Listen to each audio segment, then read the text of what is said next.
Guys, andito na naman po ako. Ayan po ang aking niluluto na naman ngayon guys. Ay ginataang sitaw na may halong hinimay na isda. Ayan, ang aming favorite na pang-ulam guys dito sa province. At ang favorite na ulam ng mga mahihirap. Ayan. Pag himay-himayin ang mga isda, para dumami siya at marami ang makakain, o diba? Solve na.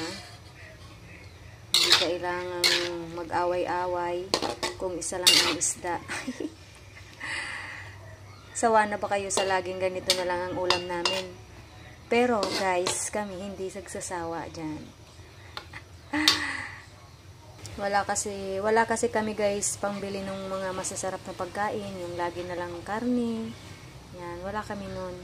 Ito lang lagi ang aming na kukuha ditong pagkain sa pang-ulam sa province kasi nga talagang sobrang paghihirap namin ngayon sa buhay dahil na rin sa alam niyo na, hindi naman siguro kami lang nakaka-experience ng paghihirap sa araw-araw.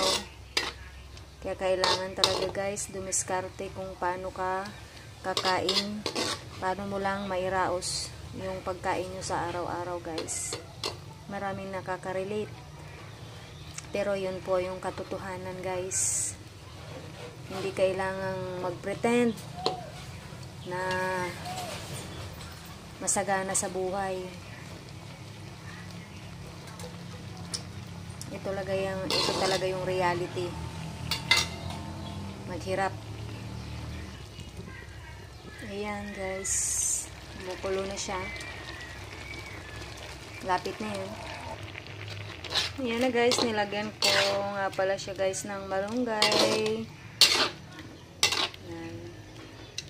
Tsaka nilagay ko na yung panghuling gata niya guys. Super sarap. Ayan. Yummy, yummy. Ang sarap-sarap guys. Thank you for watching.